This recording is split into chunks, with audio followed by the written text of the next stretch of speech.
Kathy, happy 40th birthday. So, in your early stages, who did you think you would be at 40 versus who you have become now?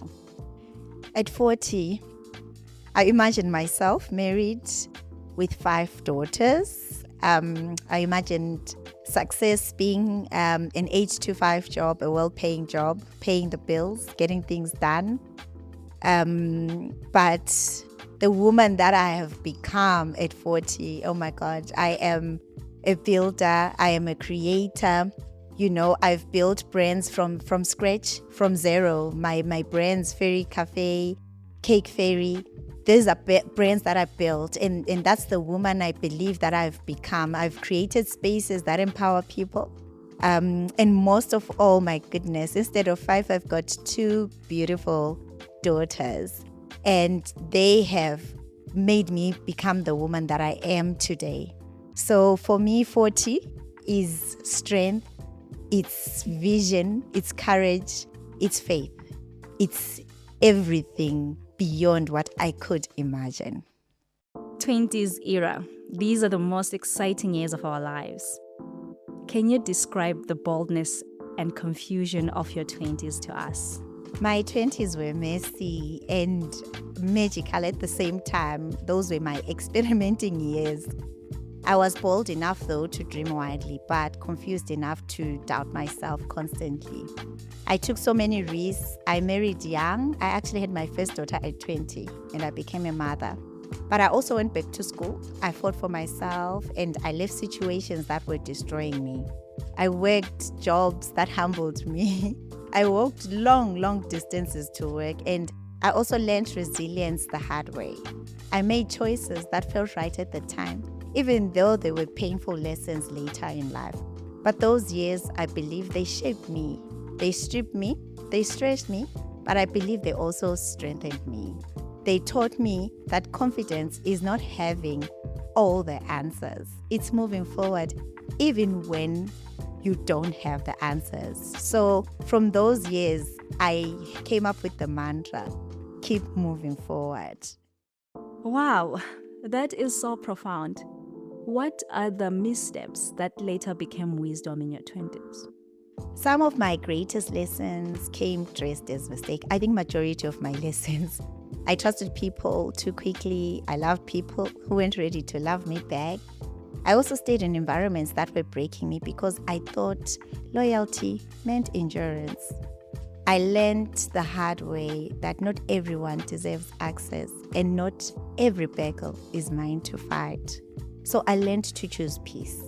And those missteps, they taught me boundaries. They taught me discernment. And they also taught me that protecting my peace is more important than keeping the wrong people comfortable. What once felt like regret became wisdom to say, oh, I learned that from that situation. And in business, I underpriced myself in the beginning. I thought saying yes to everything was the way to grow. I hired too quickly. I trusted people, even without structure. And I also, at one time, tried to do everything alone. And those mistakes taught me the power of systems, contracts, delegation, and also valuing my worth. They taught me that cheap can become expensive, obviously, but clarity also serves relationships. Now I know that growth requires strategy, not just passion. And those missteps built the leader that I am today. 30s era.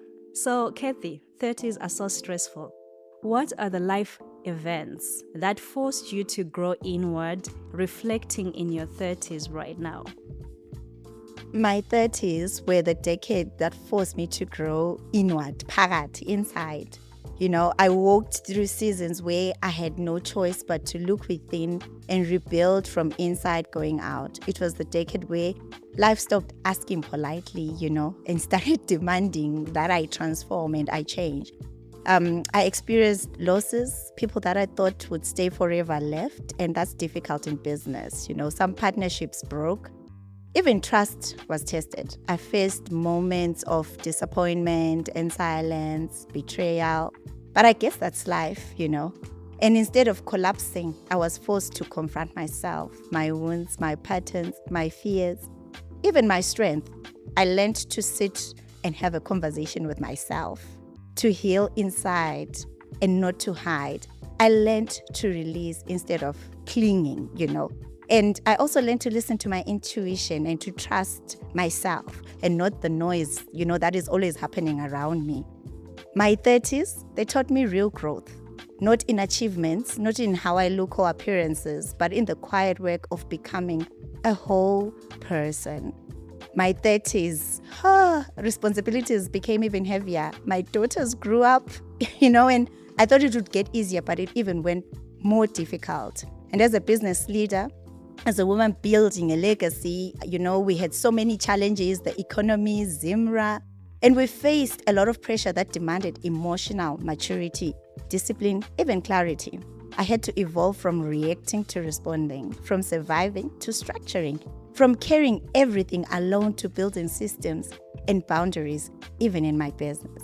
These years forced me to develop inner stability, learning to lead myself first before I thought of even leading other people. Tell us, what felt different about 39? What felt different about 39 was clarity, or rather, the ability to look back without pain, to know that life has got its ups and downs, and to look forward to it without fear. I was able to see the lessons in every single storm, every valley, and every mountain, and the beauty in every scar. I learned to release without resentment, and also to forgive without forgetting myself, and to celebrate myself without apology. I tend to go into a shell most of the times.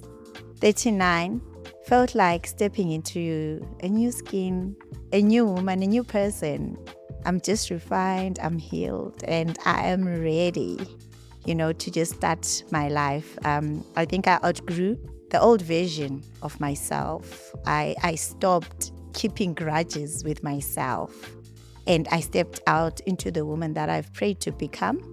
And everything, I think it felt aligned. There was more clarity. It's intentional and elevated. It's as if God was preparing me this whole year for the next chapter. So how does 40 feel in your body, in your mind, and in your spirit? In my body, I am tired. I'm no longer part of the 5 a.m. club. I don't wake up so early to go to the gym anymore. And I don't work for as long hours as I used to, So like now, by 9 o'clock, my body is like, time to sleep. I want to sleep. Spirit-wise, my spirit tells me God is saying, watch the space. There is more to come. This 40 is just the beginning. At the beginning of the year, I was said, I'm getting old but now, I have this feeling that says, no, we are adding another 40 years to come. So I'm excited. And I'm stepping into a chapter, I think, where my vision becomes structure, where my ideas are going to become institutions. I feel like this is a chapter of scaling my business, maybe franchising Fairy Cafe. You never know. I'm going into property, and I want to build empires. So not just business, And I want this chapter to be where I mentor, I speak to people, I lead, and I also teach people from the lessons that I've learned in my 40 years. So I will do it confidently and definitely intentionally. So, Ms. Kathy Mwanza, what advice do you have to your younger self now? My younger self. In my 30s, I think, it was those were my toughest years. I think in my whole life. I think I also lost my dad in my 30s. But I would say, you know what, Kathy, what you're going through is preparing you for what is yet to come. It's going to be okay. And, don't overthink it. And let no one define you. Let no man define you. And your life should revolve around you and not anybody else. Travel, Kathy, have friends, enjoy life, drink wine, champagne, go out and have fun. That's what I would say to my younger self. Life is about to begin, and this is 40. So, what lessons do you carry with pride as you walk into 40? As I walk into 40, I think my first lesson is that choosing myself is not selfish. Like, I've learned to protect my peace, my time, and even my boundaries, and it's an act of self-respect. And I can't pour out of an empty cup, so I really need to recharge myself as well. So I no longer apologize for choosing myself. That's one of my lessons. And I think lesson number 2, loss is not always failure. Everything I thought I lost was actually making space for what I deserved. It was redirection, and I think it was a blessing. And nothing that is meant for me will ever require me to shrink or to suffer. If God opens the door, no one can shut it. That was my lesson number 2. Lesson number 3, my voice matters. I've learned to speak up, to ask for what I need, and to stand firm in who I am and in what I believe in. I don't wait for permission anymore. And you know what? I lead with conviction, with clarity, and with courage, because I've got confidence in who I am, and above all, I've got confidence in my grace. Lesson 4, well, that's the biggest lesson of all times. God's timing is perfect. I now understand that every storm was a preparation, every delay was protection, and every victory was grace. Faith is my foundation and not my fallback. So lesson number 4 is patience. I learned to be patient. I learned to understand when things don't go my way. And that has been the biggest lesson. God's timing is best, and I can't wait for my 40s. Okay, great. So, as we end this, what's your mantra? What do you live by? What are the words that carry you every single morning when you look yourself in the mirror that you can leave with somebody who's watching you right now?